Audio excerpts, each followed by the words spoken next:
I'm sitting here and I have yet again tears in my chest, and I'm here wondering why. And I shared before, but I've never shared like this. And a lot of people don't know me, right?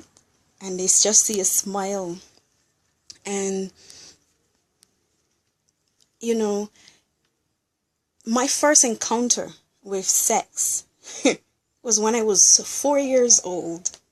I was taught that if you want me to be your dad, you should allow us to do daddy and daughter things. And this was just a friend of the family, and he would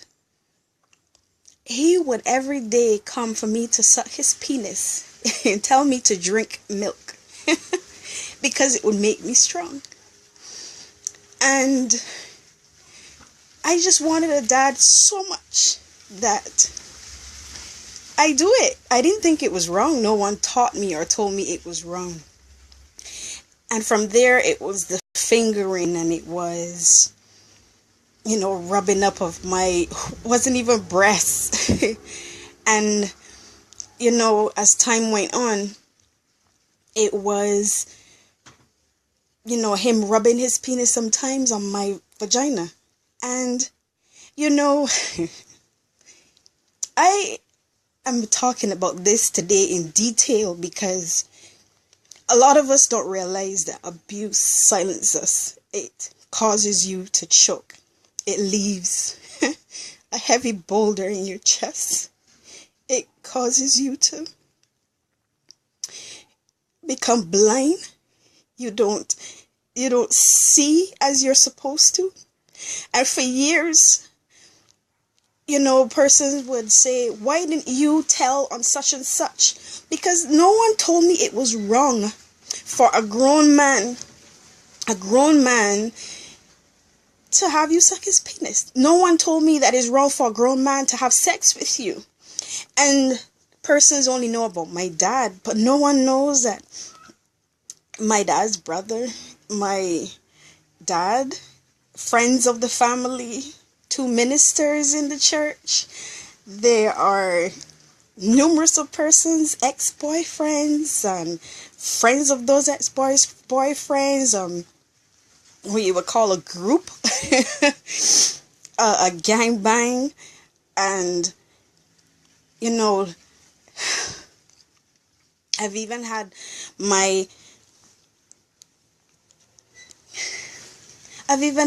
a female. She had me to, lick on her vagina, telling me that this is the right way you do things. And, no one have or understands that when something has been taken from you that's so precious as your virginity, it feels like life leaves your body. It feels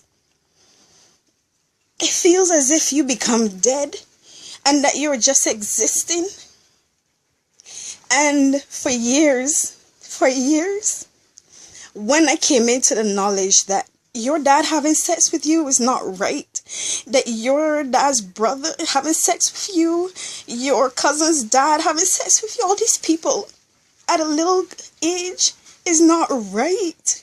It took me years to absorb it, And people might say you're a little slow, but if I was taught that this is my normal, this is what have to happen to you when somebody say they love you, and this is the way they show love. So throughout my years, I've always believed that sex is love. It's only love, And then when I met Jesus, of course, I'm learning that no, God doesn't come and penetrate me.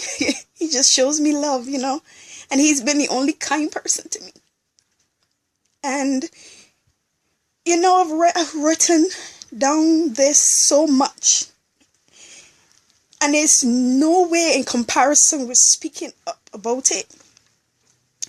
And today I said, Alicia, I've had enough. You smile and people see a smile, they see a bright smile, but they don't know that the physical pain that you're in your physical joints is just a reflection of the amount of pain that you're in. And yeah, I've told family members, I've told my mom, I've told people, but I think it's my behavior afterwards that would cause them to doubt that I actually have been abused. Because then my abusers, I was still kind to them. I wasn't bitter. I wasn't angry. I'm still not angry. I'm just really hurt.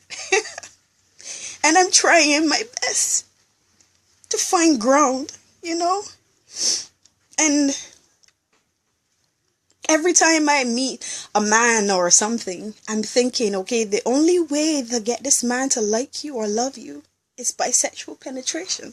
It's by sex. That's, even though it is not right, how do you unlearn something that's been taught to you from such a tender age? How do you unwrap your brain from saying that this is normal?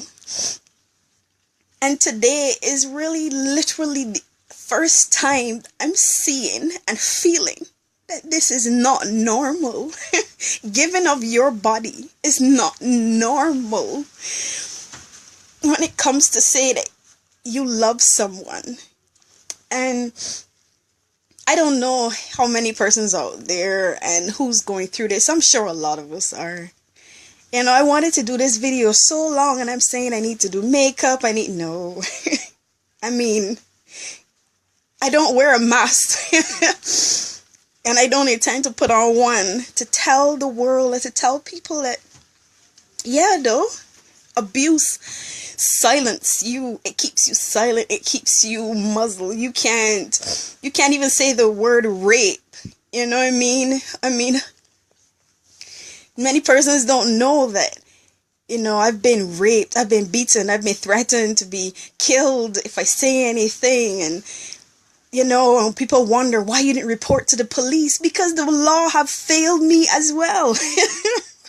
They failed me when I was young, and I shut down. Because for me, I'm like, if the police are not even listening to me and taking my statement and telling me, not explaining to me as a child what does it mean to be sexually active, and I'm telling them, yes, I am, but the only man that I know is having sex with me is my dad. And then they're shutting me down, and it caused me to just stop putting my trust in the law. I'm not sharing this because I want any praise. There's no praise in sharing abuse. You have a continuous cloak of shame just covering you all the time. You don't come up for air sometimes or all the time. Your chest is always heavy. But today I'm choosing to take back my voice, though. I'm going to keep talking about it, and I don't care who I offend because this pain in my chest is offending me. It's causing me not to breathe. It's causing me not to live. And even though I desire to live, every day I don't know how to live.